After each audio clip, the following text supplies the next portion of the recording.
น้อยใส่หมูน้องนะจี้น้อยโอ้พอดีบ่นึกสิกลับแล้วเนาะสิบายบายน้องปายงแล้วแต่พอดีเจอใส่น้องอายว่าสิไปลิ้นอยู่เฮือนน้องแต่ว่าน้องมาลิ้นเฮือนน้องปายงแม่นบ่พี่น้องเนาะ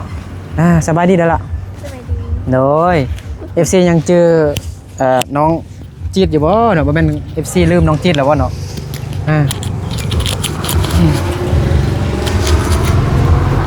อันนึกว่าสิไปลิ้นเฮือนน้องคือไปอยู่คนถ่ายคือไปอยู่เฮือนถ่ายน้องดวงใจมานี่เด้อดวงใจไปดวงใจมาดูแล้วดวงใจหายดูจ้าตัวน่ะนั่งอยู่นี่ไหนบ่เอาตั้งมานั่งนี่อยู่ได้บ่หน่อยโอ้บ่นึกว่าสิไปห้านน้องไปจีดอีกพี่น้องเนาะแต่ว่าน้องไปจีดพอดีมาลิ้นนำน้องปลายุงเนาะน้องดวงใจเนาะดวงใจคนงามมีแฟน10 คนแล้ว แม่นบ่บ่แม่นเอาตั้งมาหน่อยนั่งนี่ได้บ่ไอ้นึกนั่งนี่ได้บ่ไอ้นั่งที่ไหนเนาะนั่งตั้งเดียวฮะนั่งตั้งเดียวโอ้ผมตอนนั้นบอกลูกยังไม่ชิดตั้งน้องดวงใจสบายดีเนยนั่งเลยแต่ว่ามันก็มันชิดอ่ะ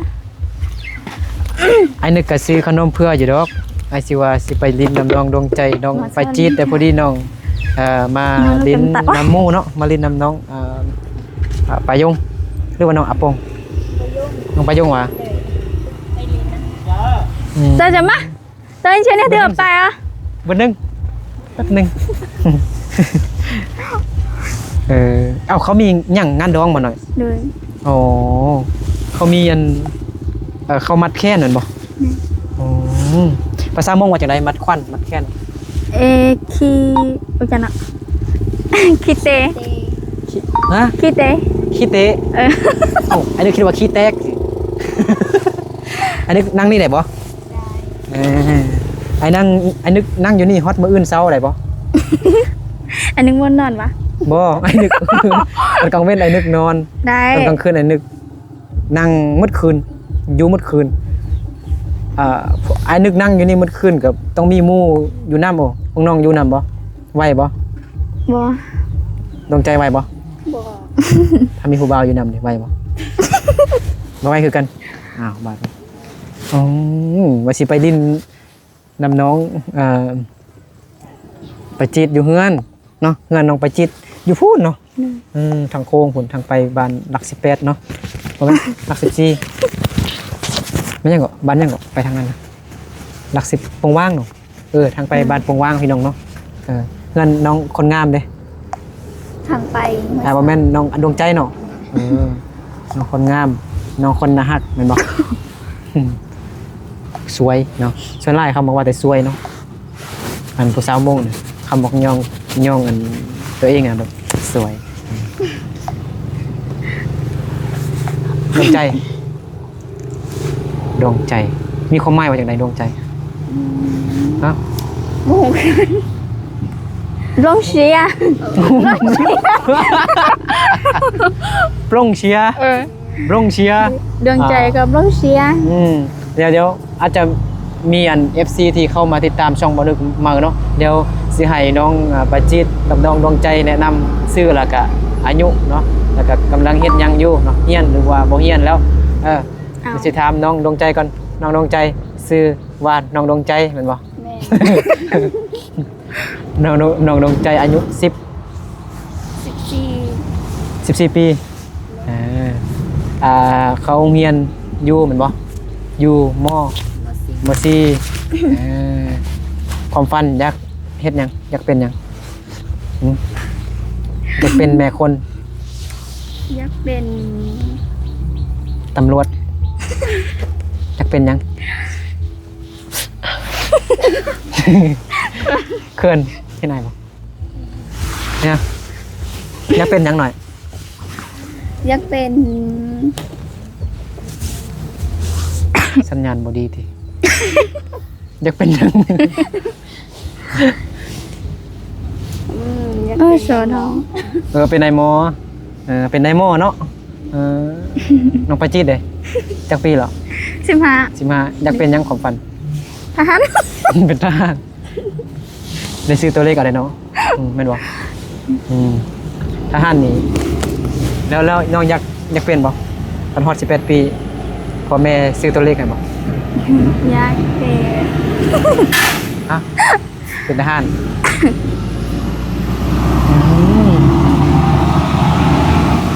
รถหลายแห้งพี่น้อง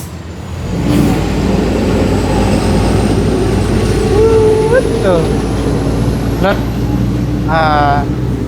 ขนส่งสินค้ามักข้าวโพดมักเดือย โอ้หมออยู่ต่อเขาก็เป็นเพื่อนมาหรอ พวกน้องสิไปลิ้นบอลเขาหิมัดควันวะ เขามาเอิญได้เถื่อนอ่ะ โอ้ไอเห็นลุงเมื่อกี้2 คนมา พี่น้องบ่มัดแคนพี่น้องวะ อยู่ มาเล่นในเต้นน้องบ่เต้นบ่น้องใจปลงเชีย แม่น มันบ่ แม่น ปลงเชียมันน้องดวงใจเมื่อกี้เนี่ยทำน้องประโยงมันนี่ยังวะน้องประโยงบ่ฮู้เบิ่งซ้ายอยู่ทางไหน มึงใส่ มึงขวาเลยน้องหูอยู่ หัวใจอยู่บนใดหัวใจอยู่บนไหน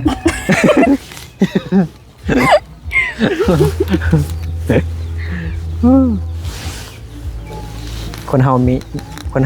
คนหนึ่งมีจักตีนสี่ ประโยคมีวันมีแปดเลยมีจักตีนคนเฮา มี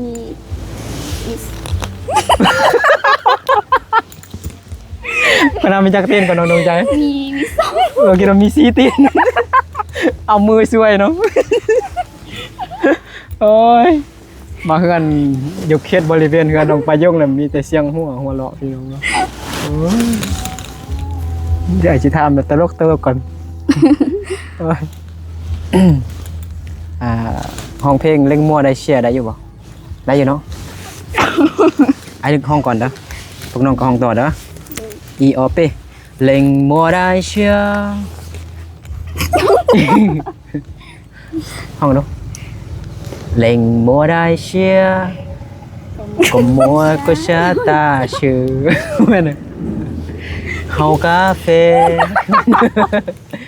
เฮ้เฮาเดแม่นบ่แม่นเอาห้องเองดูบัดนี้ไอ้นึกสิบ่เริ่มต้นให้น้องดวงใจห้องก็ได้2 คนห้องใดบ่ได้อยู่ ได้ เพลงอันเล่งมัวได้เชียนะ เล่งหนูก็ได้เนาะ มันยัง เล่งหนูได้ชิ เล่งนูแต่ว่าอยากจะนะเล่งนูไรเชียนนะฮะ เล่งหนู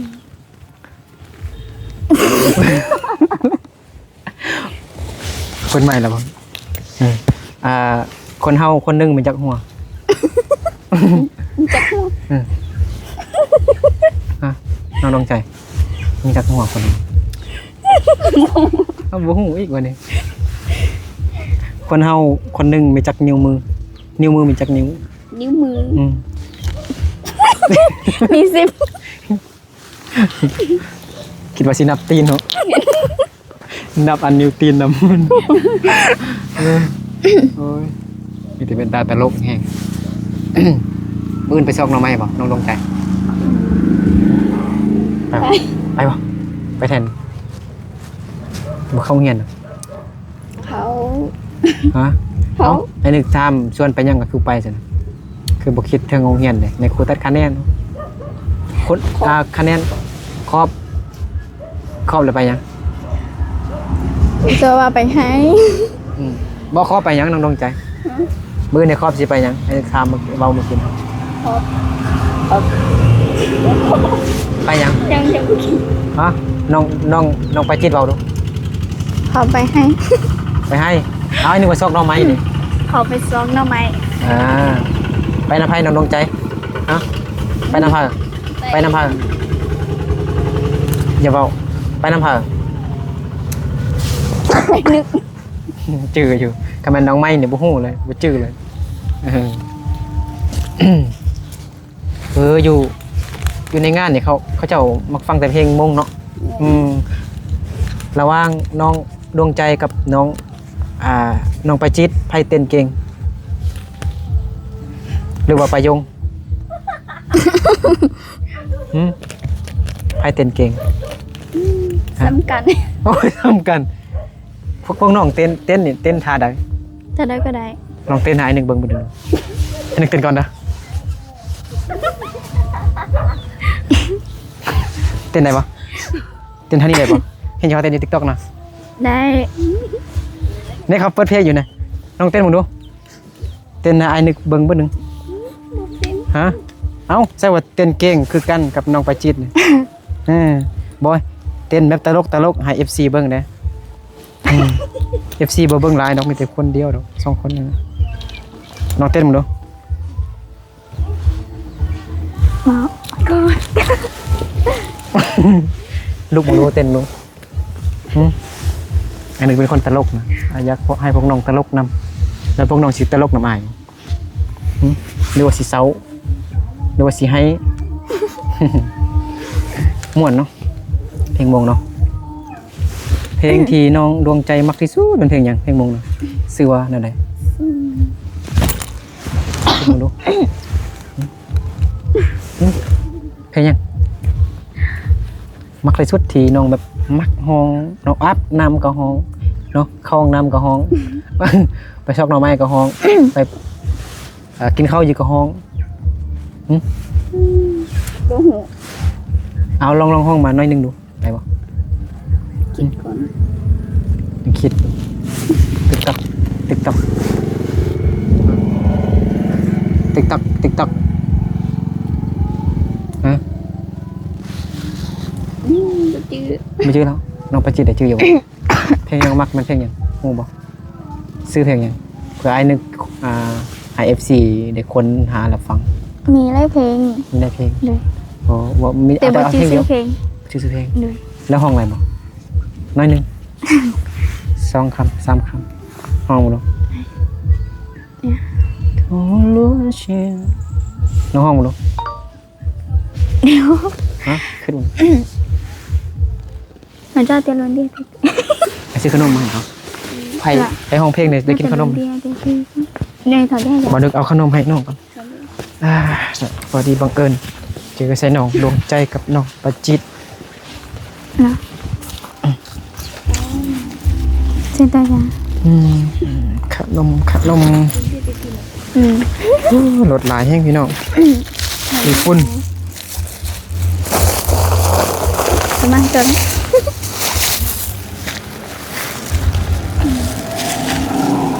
เดี๋ยวจะนั่น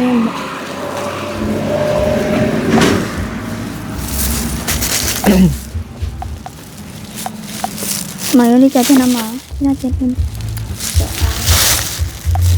ดวงใจเอาละ น้อยเยอะใจเด้อ เด้อน้องประจิต ขอบใจเด้อ เอาไปแบ่งให้น้องกินหน่อยนะทางไอ้นึกไปบ้านมาผ่านก็เลยแวะมาเล่นกับพวกน้อง อันนึงอยู่บันไดเหรอ ไอ้นะนึกอยู่บ้านสวรรค์ สวัสดี สวรรค์สันฟ้าโอ้วะนายกเสือไอ้นึกอยู่ให้พ่อแต่ว่าตอนนี้มันอยู่นำพอเท้าอยู่บ้านดงร่วงเมืองเพียงบ้านดงเนี่ยก็ดงเงินน้องง่วงหงบอกบ้านกลางบ้านเพียงหงบอกโหอยู่ไปอยู่เคยอยู่ไปหาเบา บ่ไปเฮ็ดนา อ๋อ เฮ็ดนา ไปเฮ็ดนา เลย โอ้น้องมีหน้าอยู่คนนะ บ่เฮ็ดนา ไปช่วยเขา เลย ไปรับจ้างไปช่วย ไปเฮ็ดนาทีนึง ฮะไปเฮ็ดนาจีน เลย ไปเฮ็ดช่วยคนจีนซื้อๆเนาะ เลย อ๋อเขาก็หักแพงกันบอกไปช่วยโอ้เขารวยอยู่แล้วคนจีนคือว่าไปช่วยเขาเขาเอาเงินให้จัง แม่น เขาเอาเงินให้ เอา อ้าวเมื่อกี้ไอ้นึกไปจ้างเงินเหรอไปช่วยเขาเนาะนั่นแหละไปจ้างเงินนำไปส่วนบักทวนมาหน่อย ส่วนบักทั่วบ่ส่วนบักทั่วเป็นบ่อันนี้ก็เคยไปอยู่ไอวันปูใหญ่นะ ดวงใจเคยไปบ่เคยอยู่ไปปลูกมักทั่วบ่ ไม่เคยไปปลูกแต่เคยไปเก็บ เก็บมักทั่วป่ะอ๋อเดือนแล้วนี่เนาะเขาเก็บเนาะหักก็ผ่านมา 2-3 เดือนนี่เนาะเอ้าคือบ่เปลี่ยนเครื่องเห็นนะ บ่ บ่เปลี่ยนสิไปหาผู้บ่าวเลยบ่แม่นมาเฮ็ดหยังอย่างนี้ มา ลิ้นอยู่ซั่น ลิ้นอยู่ประโยง ฮะ ลิ้นอยู่เหือนประโยง ว่าเป็นภาษามงลูกมาลิ้นอยู่เฮือนน้องปายงน้องปายง มือชี เอ้าภาษามงก็บ่ฮู้แล้วบัดนี้เว้าดู มือชีน่ะป้าจงละเจ ป้าชื่อเราบ่ลกะเจว่าแม่นน่ะว่าไว้แท้ภาษาดู 我是哪八中节？ว่าสิป้าสิเราชงเชป้าสิ 我是八中节。ว่าสิป้ายังช่วยยอดเจโอ้ยยากแท้ภาษาจีนก็บ่ยากบ่ยากซำภาษามงติเฮาเบียแปลว่าหยัง ก็ว่าเขาเบียร์ ฮะ เขาเบียร์ เฮาเบียแปลว่าหยังเฮาเบียเป็นภาษาลาวว่าจังได๋ กินเบียร์ กินเบียร์เฮาเหล้าบ่แม่นกินเหล้าว่าจังได๋ก็ภาษามง เขาเจอ เฮาเจอ เนอะ เฮาเจอ เนอะเจ้าเจอ เฮาเจอแม่นบ่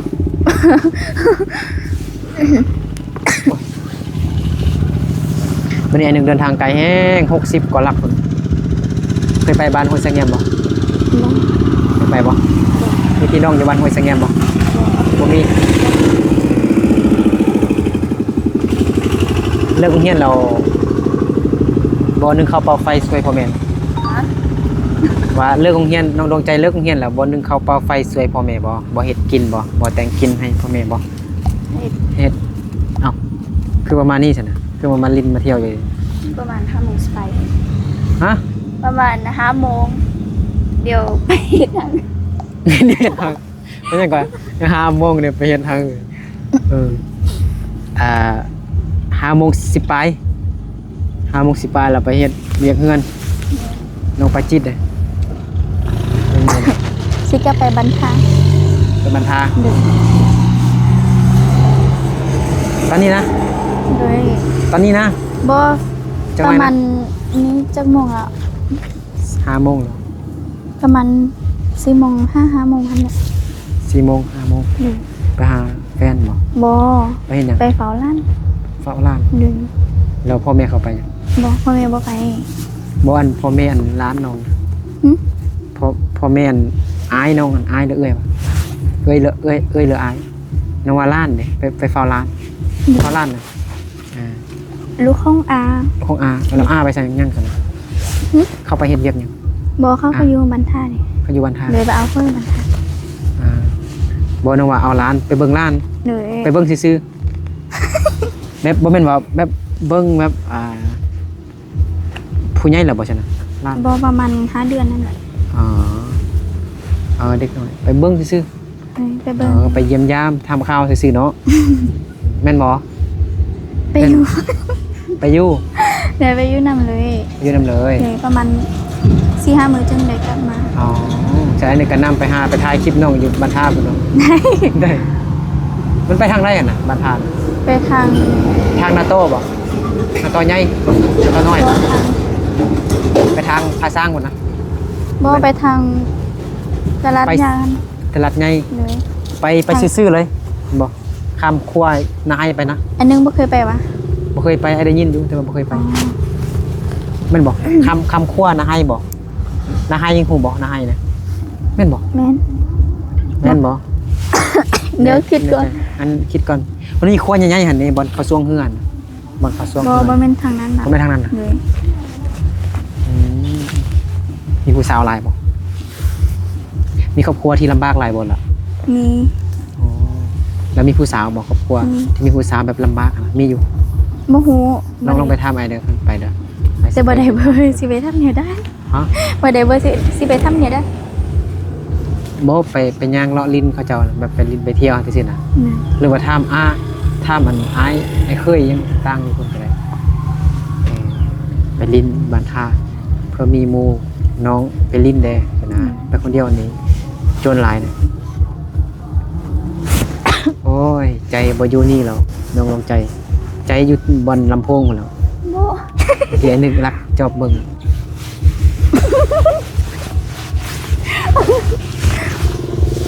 แม่นบ่ บ่ โมแม่นอ้าวไอ้นึกนั่งอยู่นี่เห็นน้องไปน้องดวงใจเต้นอยู่โมแม่นน่ะ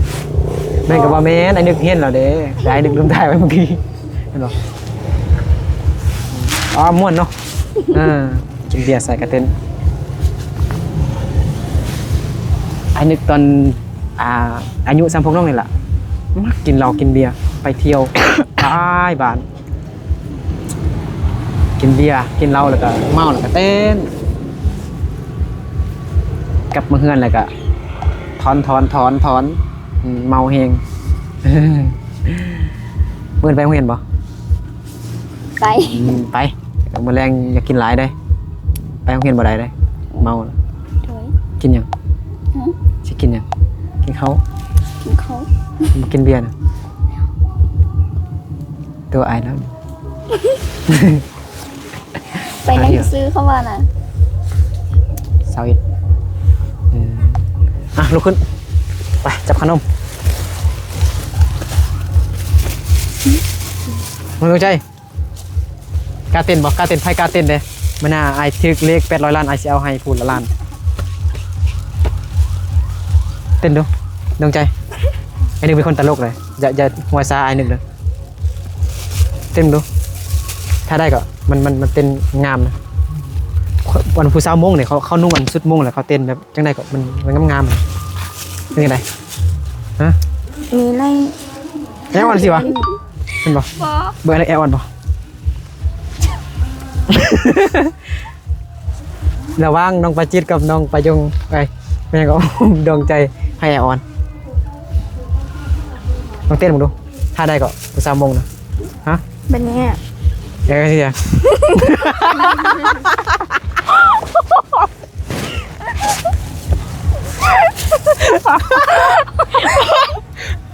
น้องไปจีเต้นก่อนเหรอโอ้ยเดี๋ยวได้ก็ซ้อนอะไรนี่กูดูจริงป่ะ บ่ ยังไงก็อันนี้คือว่ากระด้างเถอะเดี๋ยวเอาขนมบ้างก่อนละลองให้น้องไปจีลองเต้นดูนั่นได้ก็อันนี้คือกระด้างเถอะก็ลองเห็นดูอ๋อคืออันเคลื่อนคนไต่ดำก่อนเนาะคนไต่ดำอยู่เวียดนามนะไอ้นึกเห็นอยู่ตอนดองนะเขาเต้นแบบเอวอ่อนขนาดเลย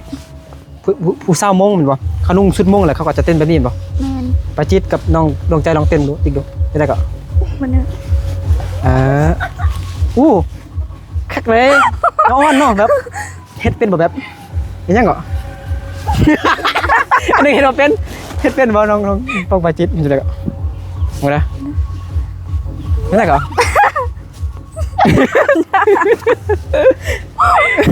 นั่นได้ก็เขาเต้นเป็นบ่เต้นอันนี้เป็นบ่คือคนเวียดนะเป็นคนเวียดเขาเต้นแบบแอออนเยอะๆนะ โอ้จ้ะ นี่เต้นมาเป็นมันแบบกระด้างนะแนวกระด้างหมดนะเดี๋ยวให้รถไปก่อนเนาะให้รถไปก่อนรถใจไปก่อนให้น้องไปจิตให้เห็นบ่เห็นแต่ติดคือจำหัวเลยต้องดูใจอยู่นี่ลองมาดูจักท่าดูเอาโทรศัพท์รีบใส่ล่างก่อนนั่นได้ก่อนซ่อนไหนดูเห็นอะไรเอาขาลงทีละนั่นได้ก่อนนี่ก่อนเดี๋ยวนะ แม่นบ่มึงนะ กระด้างถ่ายหนึ่งนะลองมึงดู เปิดเพลงจึงหูเต้น เอาตามเพลงนี่เลย บ่ เปิดเพลงอยู่โทรศัพท์ได้บ่หน่อย ได้ ลองเปิดลองดูเพลงใดก็เพลงแดนนะเอาเพลงธรรมดานี่ก็ได้หามาลองเฮียนซ้อมเต้นก่อนพี่น้องเนาะเวลาเขาไปงานดองเนี่ยเขาต้องได้เต้นได้บางทีกับจะเต้นแบบบัตรสลบเป็นบ่เป็นบัตรสลบเลย นะสินะจังสินะแต่บ่ได้ดอกอันลองเปิดเพลงกันเต้นอันลองเต้นคือพวกน้องเต้นน่ากระดองใจแล้วนึงนะฟังเพลงกัน เขาเตะเป็นดีนะ เปิดได้ขึ้นอ๋อ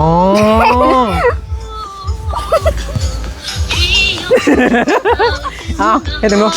มาจ้าหน่อยมาฮะเอาถึงครับ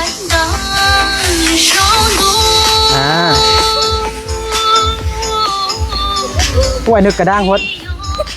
เดี๋ยวชิเนาะงามเนาะเขาเตียนเนาะใส่ชุดมงเนาะได้แล้วโอเคเดี๋ยวดึกกลับก่อนเด้อผมเมื่อยแห้งเราเต้นจนเมื่อยหลายนึกก็ได้โอ้โตห่อนแห้งเนาะอันนี้กลับก่อนได้น้อยขอบใจเด้อมาจึงมาเยี่ยมยามทำข้าวมาแวะดิ้นนำอีกเด้อน้องปายงมานี่ไม่ยังไปรักซ้อมเต้นอยู่หันเหรอปายงในเต้นในคือสิ่งงามคักอีหลียังก็น้องเต้นได้ปะปายงเต้นให้ FC บึงบึงบอกเคลื่อนน้องปาจิตเมื่อกี้เนี่ยเต้นงามๆแฮงบึงง่ายลายบุกหูหนังสือเลยนะโอเคมาเป็นยังเต้นแค่เฉยๆนะเต้นปะใช่ยังมาเต้นกับเต้นจ้ะนะเดี๋ยวไอ้กลับก่อนปิดคลิปให้เด้ฝากติดตามไอ้นึกยังลองว่าบุกดูเป็นปะฝากติดตามไอ้นึกเด้อว่าไปว่าได้ปะฮะน้องใจบอก FC เด้ FC เด้ฝากติดตามไอ้นึกเด้อฝากติดตามไอ้นึกเด้อบายบายแท้ตาสิแล้วเสร็จแล้วบ๊ายบายเด้บ๊ายบายกันบ๊ายบายโอเคบายพี่น้อง